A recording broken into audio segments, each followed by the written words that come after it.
So in today's video we learn how YouTube's copyright system works, how to legally use copyrighted music in YouTube videos, and how to resolve third-party copyright claims.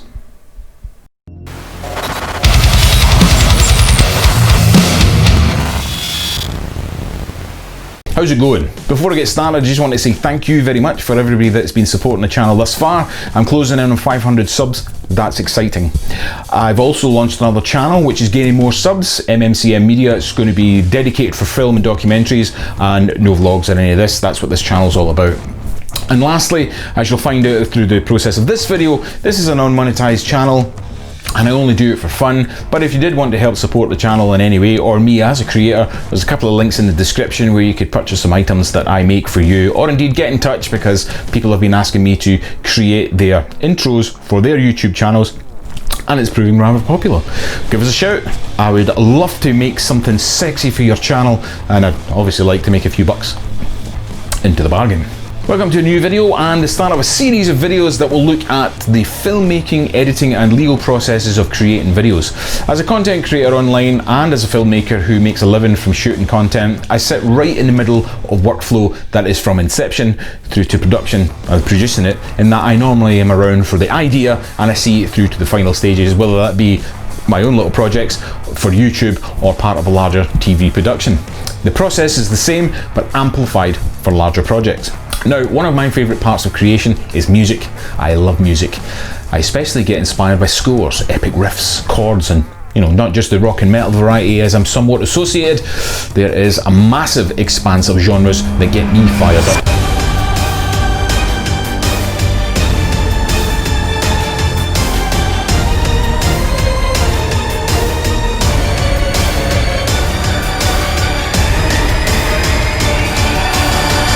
I use music as a calendar. Albums, singles have acted as a pin in history, and I always associate the music of a time of happiness, sadness, excitement, places visited, etc. Music is everything to me. In fact, my daughter is called Coda, which is the concluding passage of a piece or movement in music, typically forming an addition to a basic structure, which is like she was the addition to the basic structure that is me and my wife. But music for me creates the emotion, the suspense, the drama, the action, or the comedy, and everything else in between. I mean, think of your favourite film and you'll be hard pushed not to include the music in it. I mean, if you think broadly of blockbusters like Indiana Jones,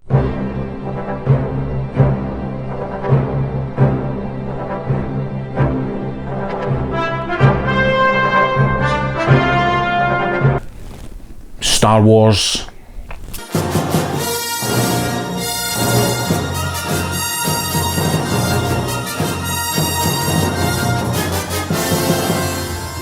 Superman,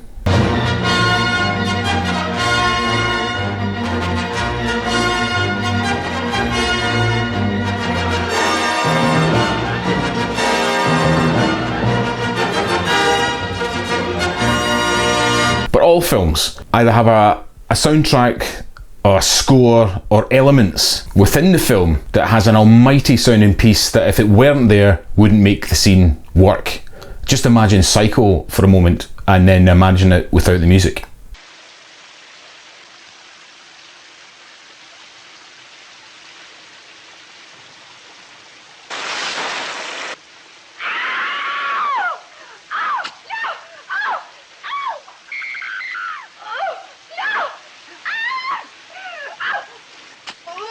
But I will say that sometimes great filmmaking can tell a story with no music at all. The first scene of Saving Private Ryan will bring the harsh reality of that situation to your very core, with not one note of music and only sound design.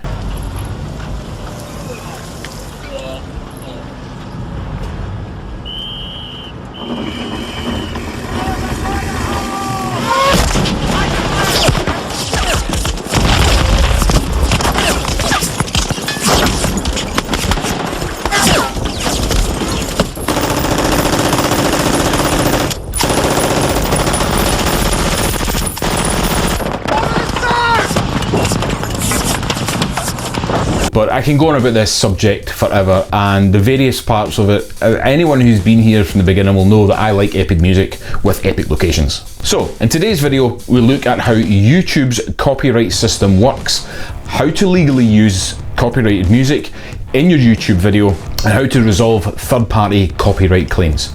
Now, it's a bit of a Russian roulette, but I would say most modern musicians or music makers of a certain type won't have stringent claims in place and will simply opt for an ad revenue from your video.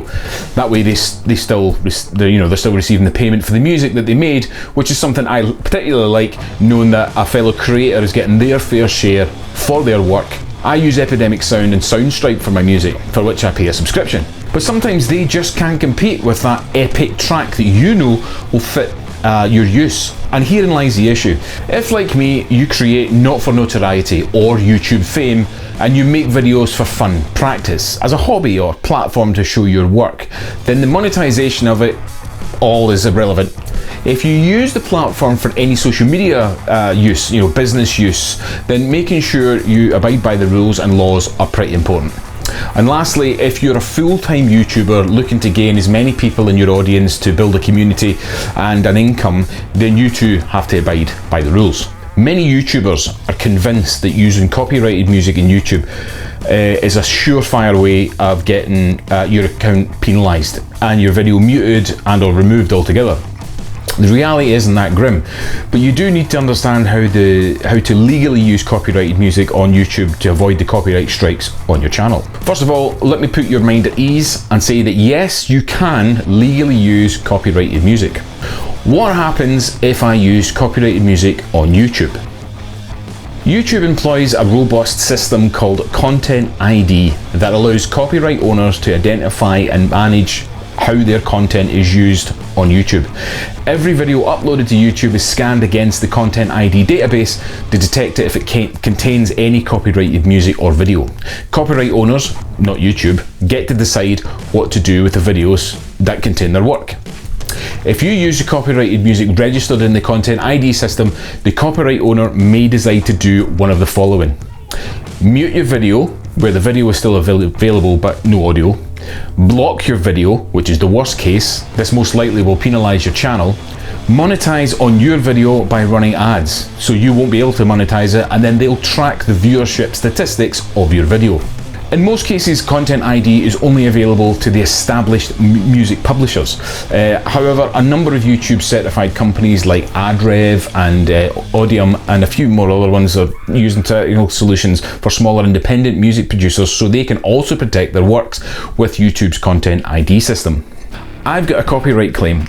Am I in trouble? Well, that depends. The Content ID system is merely informing you that it detected some copyrighted music in your video. The copyright owner decides whether they want to allow you to use the music. In most cases, the owners will be happy to let you use their music in exchange for putting ads in your video. Sadly, this means you won't be able to monetize your video. So how can I legally use copyrighted music on YouTube?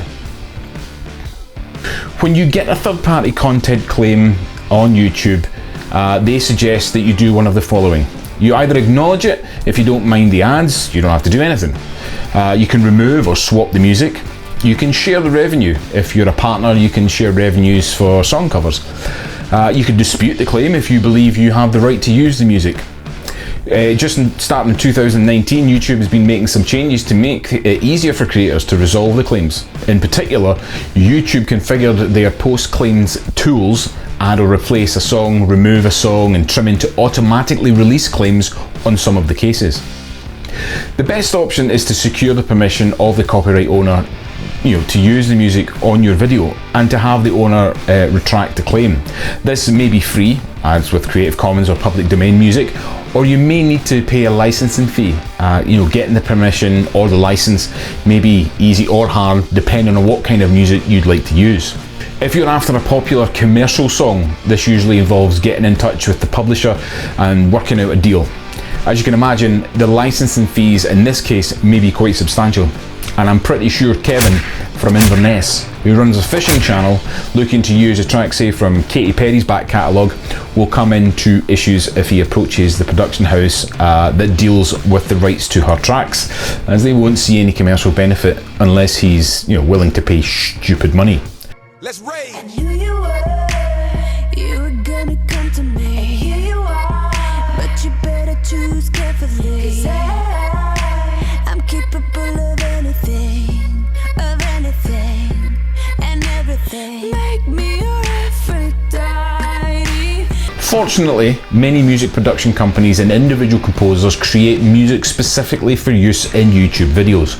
You can get music, such music either directly from a composer or from a marketplace, and that explicitly allow you for using music on YouTube, which makes retracting the claims really, really easy.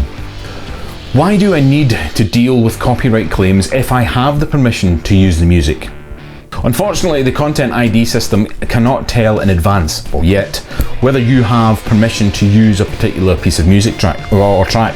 It merely informs you that your video contains copyrighted music, and it's your responsibility to reach out to the copyright owner and to request the retraction of the claim.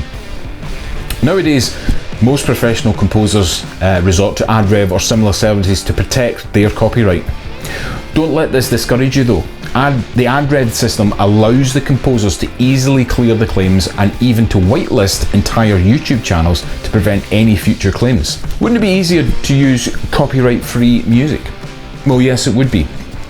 As long as the particular music track is not registered with the Content ID system, it won't trigger any copyright claims, and if you search the web, you'll certainly find YouTube channels and websites offering freely downloadable copyright-free music. However, always opt for obtaining the formal license that explicitly grants you the right to use the music the way you need it to, which is what I do if I'm making a video for a client and they're paying me for a service. There's no point me slapping an AC/DC track over any work I do, as I'm going to get hit with so much red tape, and it's illegal, to make money off the back of someone else's intellectual properties. But if I drop a track on here, the lonely video creator who's not benefiting from any monetary gain, then I will receive the email telling me, and I quote, "A copyright owner using Content ID has claimed some material in your video. This is not a copyright strike. This claim does not affect your account status. There are either ads running on your video with the revenue going to the copyright owner, or the copyright owner is receiving stats about your video's views." And for me, this is just fine. I've never had a strike from using copyrighted material, and if the revenue goes to the other creator, then that's just fine. I really use massive music that folk recognise, and I like my underground musicians, like video creators, the unknown, and if I use a track that allows someone to go check them out and buy their music or use their music and they get paid for it, then that's just the creator circle completing itself. And that's that. I'm in no way an expert in law or copyright, and this video is just a reflection of my own understanding and research and how I do things. That's all it is. If this helps you in some way understand the way YouTube works, then job done. But if you have any other further questions, then drop me a comment below and I'll see if I can answer it. So I hope you found this video interesting. Maybe you learned something out of it. I decided I was going to make a couple of videos in relation to filmmaking and various things that encapsulate it. And I thought I would start with this one just to see how I can get my information out and how well I can translate it. Thanks for watching the video. I hope you enjoyed it. I hope you got something from it, and I will see you all on the next one.